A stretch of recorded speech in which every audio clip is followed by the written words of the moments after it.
Hey y'all, welcome to my channel. So today I'm doing something a little bit different.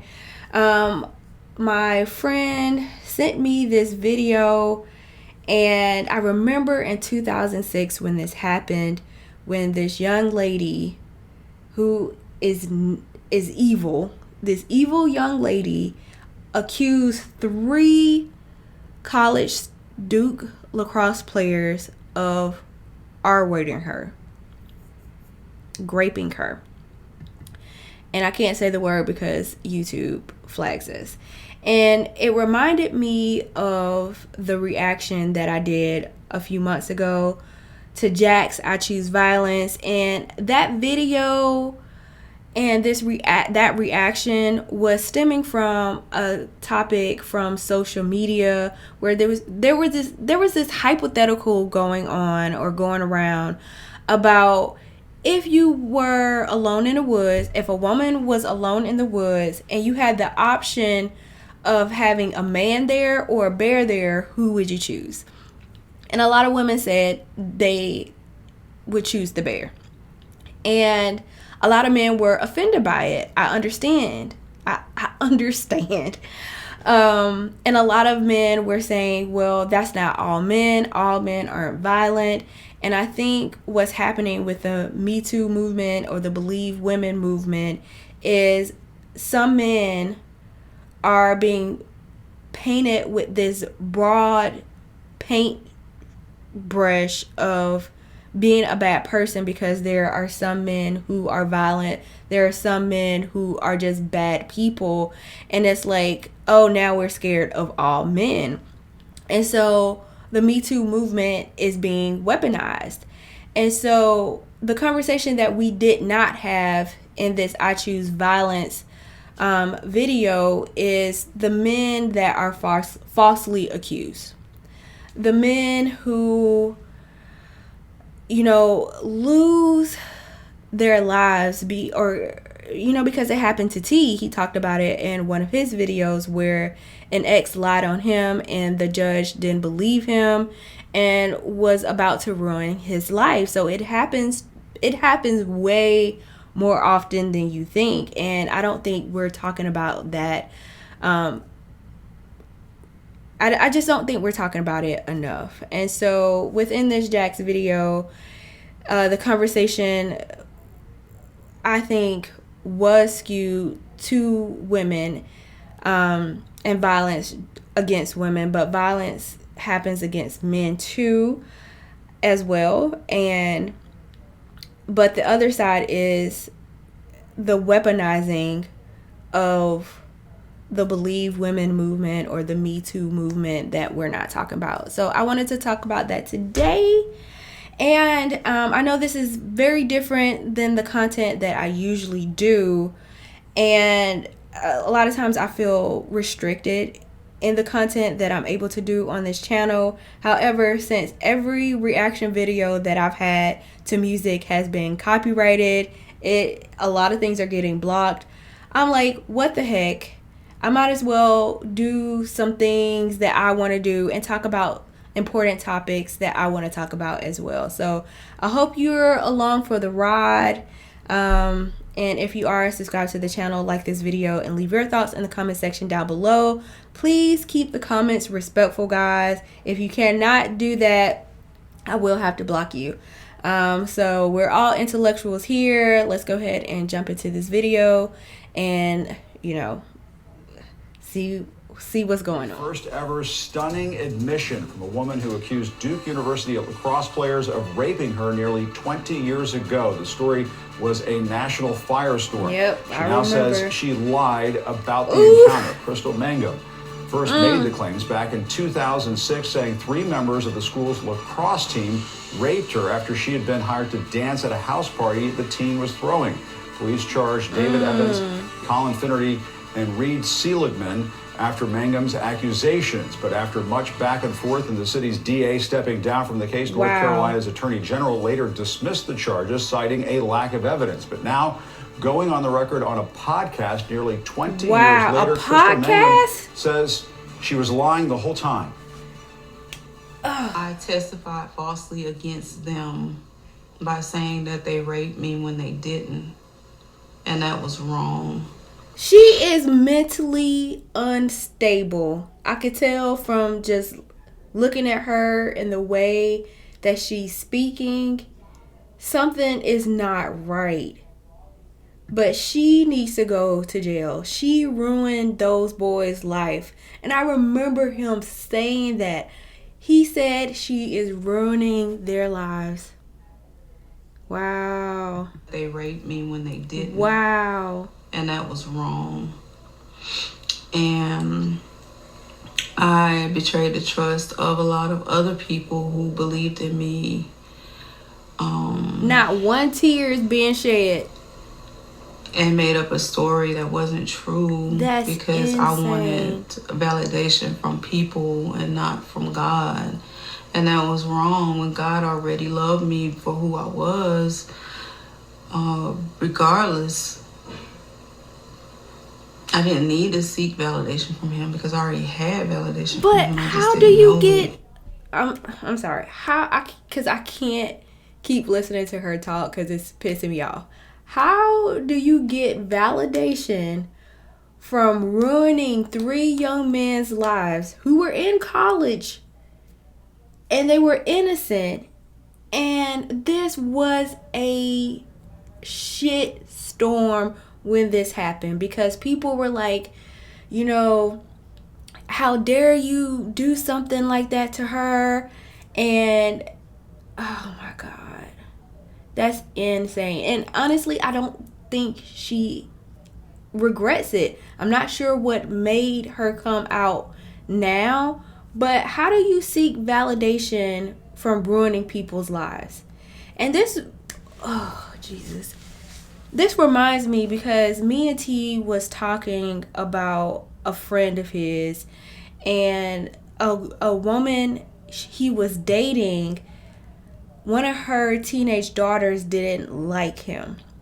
And so to get him to go, I guess, break up with her mom, she said, if you don't break up with my mom, I'm going to tell that you R-word me.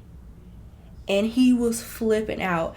And I remember even when I was a child, we were living with my best friend's family at the time. And his younger sister had a sleepover. Once the little girls were gone, nobody thought anything of it until the police knocked on the door. She had a brother. Nicest guy in the world. Very attractive young guy.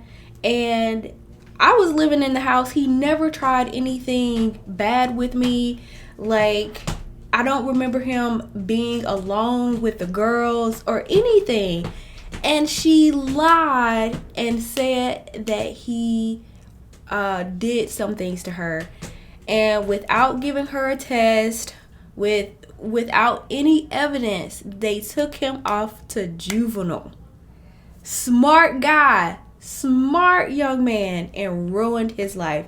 And I never understood how people or women can come up with something so heinous just out the blue and lie about something like that.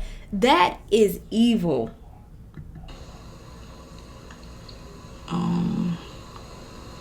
Not and one I hurt tear. my brothers. And I hope that they can forgive me. No, ma'am. And I want them to know that I love them. And they didn't deserve that. You love who? And I hope they can forgive me. No. And that I hope that they can heal and trust God and know that God loves them and that God is loving them through me. No, ma'am. No, ma'am. What? That they're valuable and that they didn't deserve that. You right about that. Showing now, but I've seen it. Jesus Christ. They don't need you to tell them that God loves them. Like, I grew up Christian. I grew up in the church. However, there is so much lack of accountability. And putting things on God has got to stop. Okay? Like, and I know you're supposed to forgive people, and I see it all the time now. People do heinous things, and people forgive others who've done wrong or trespassed against them because it's in the Bible. That's what they say you're supposed to do. But baby, I hold grudges.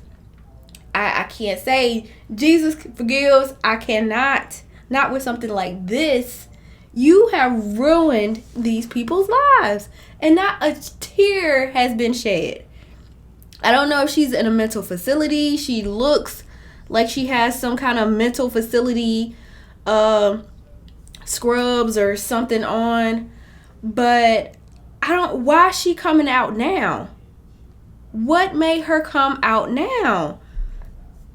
This is insane. And what about their parents who had to deal with this?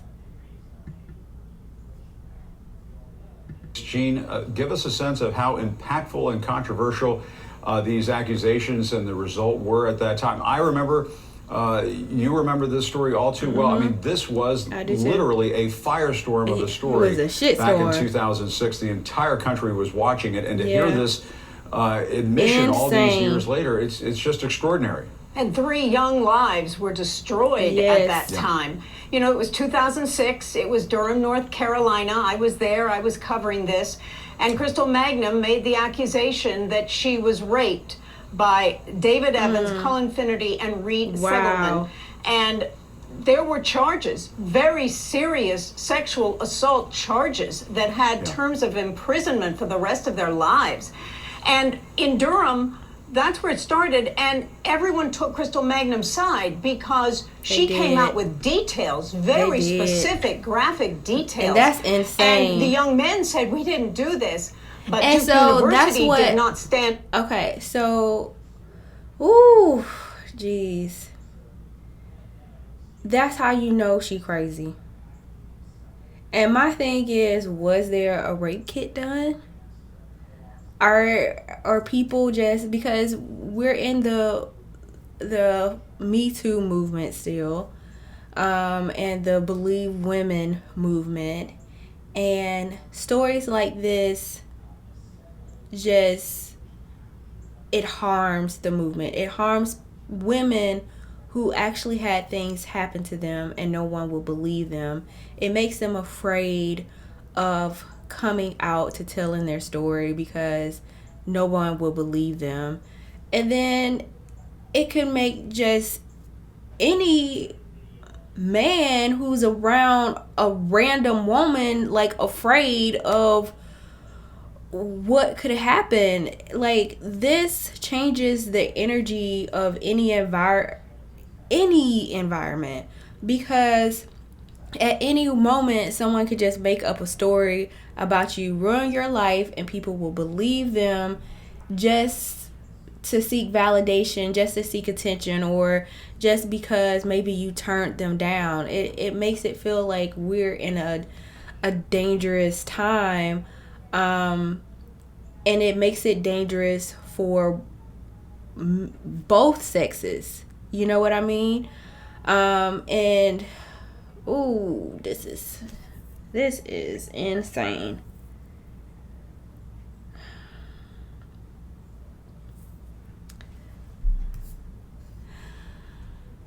By them either. They were just really silent, but everyone was... And why choose them? Like, what about them? She was just like, oh, you look like you have a good life. Let me ruin it for you. Focused that she was telling the truth. They weren't. Then it went to a national level, and their names became household names, and they were taken into court on these very serious charges, and they were in college. They were at Duke University. Furthermore, the lacrosse team, their entire season was canceled. The coach was fired. So there were ramifications from it. Now, 1 year later, the attorney general exonerated them of innocence. But there's so much more to the story. I was in the courtroom, and Mike Nifong, the district attorney of Durham, was charged with criminal contempt. Oh, wow. And then also for disbarment of his bar license. Oh, wow. And it came out what the truth was. One of the defense teams had a young attorney, just got out of law school, and he would stay up at night reading the thousands of pages of DNA evidence. And he found something in one of those thousands of pages that confirmed that their DNA was not a part of DNA that they had collected from her. And that DNA evidence is actually one of the major factors that they were exonerated, and that came out during Mike Nifong's trial. He was convicted, by the way, the district attorney, who had stood by her and had done many interviews about how she was raped. So not only did she ruin their lives, she ruined other people's lives as well, even her own attorney. Insane. Many interviews about how she was raped so viciously. And then they reclaimed their lives. But right there, believe that's David Evans right there.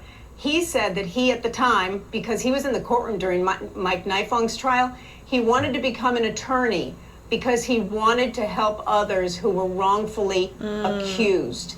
And I don't know if that happened, but that is what he wanted at that time. And this is something that we so rarely talk about as well. Men being accused, men being the victims. I think a lot of times it's about women and what happens to us, and believe us no matter what we say. Ooh, wow.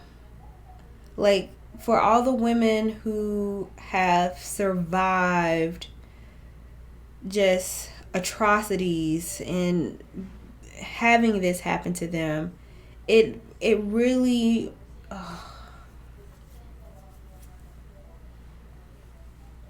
people have lost their minds. I know. Be the 3 Duke Lacrosse players, I don't right? know what to say. Yeah. If you say the name Colin Finnerty, I'm at a loss for words. Especially if you live in Duke, in Durham, you're going to know who that is. And Gene, that school's lacrosse program was just smeared. I mean, and I'm sure and the school just suffered major reputational damage after that. Is there anything that could come as in part of the fallout of this? I mean, could there be some sort of lawsuit? I suppose there might not be much to sue for here. Right. It doesn't sound like Crystal has a whole lot of assets on her. Well, she's on in her side of prison. things. Yeah. She's in prison she right is. now for murder. What? And so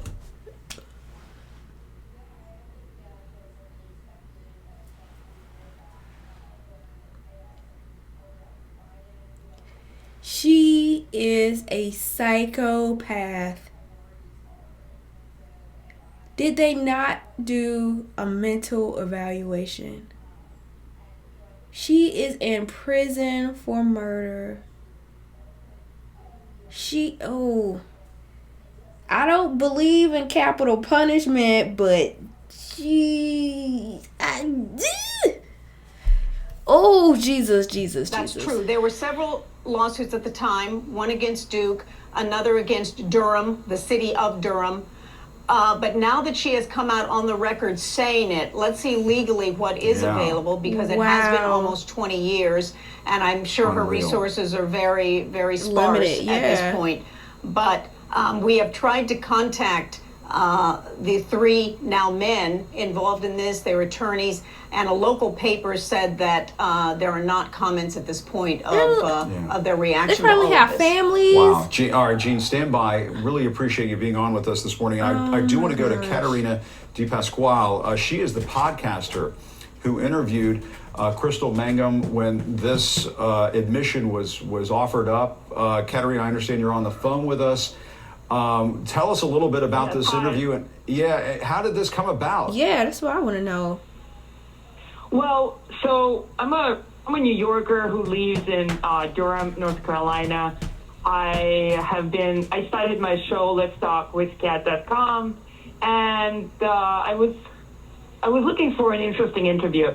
In my circle, people have talked about Crystal, and there was so much mystery around it for me, because it seemed like some people viewed her as a pariah and some people still viewed her as a victim. And so I just thought, I want to find out for myself who this person is, and I wanted to see the reasonings behind decision making, and just that's where I was heading. Yeah, but Kat, tell me about this admission. I mean, she just blurted it out. Did you have to press her? How did that go down? So my intentions had nothing to do with getting any confessions out of Crystal. I contacted her via our online platform, and I asked her if I could interview her.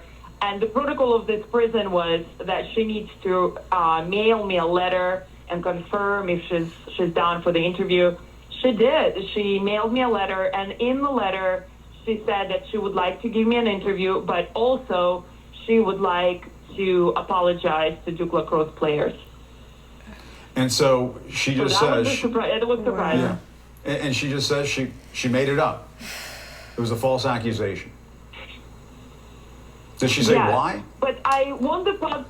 Yes. Well, so, yes, if you watch the full interview, there are like about 5 questions before she confesses, because I thought about it, and my platform is about finding out reasoning behind decision making, and so I attempted to look to see who Crystal was. She's a psychopath. On a human level, and understand why she made the decision that she made.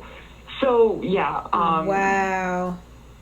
It's really extraordinary. Well, Katerina, thank you so much for sharing this with us. It is quite the scoop. Katerina de Pasquale and Jean Casares, thank you for your time as well. We really appreciate it. Just an extraordinary story. Oof.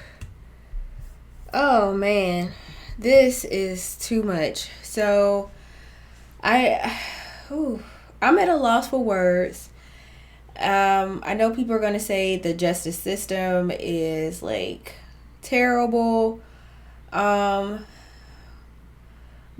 this woman, this psychopath, has ruined so many people's lives, and she just laid a path of destruction. And it did no one in her life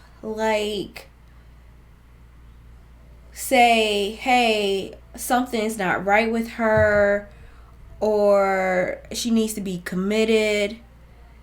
How does someone like this walk the earth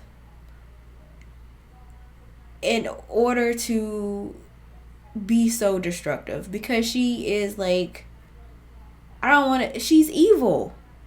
And either her family is the same way, because did they not say, hey, give her a mental evaluation, or she has some issues? And people like this are just out in the world willy-nilly. So please keep your comments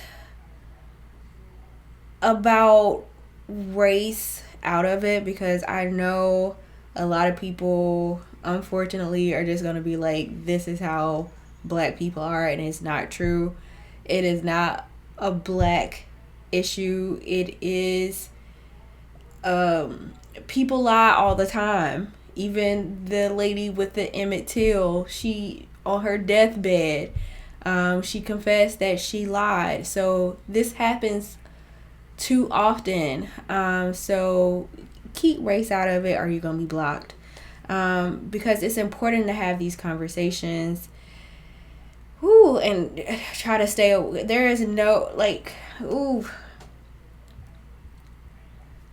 I just feel so bad for the people's lives that she's ruined, and I really wish that something could have been done earlier, because just seeing her even in 2006, her demeanor, it was just off. But everybody took her side because she had graphic details, and that just lets you know how psychotic she really is. So leave your thoughts in the comment section down below, and I'll see you in my next video. Ta-ta.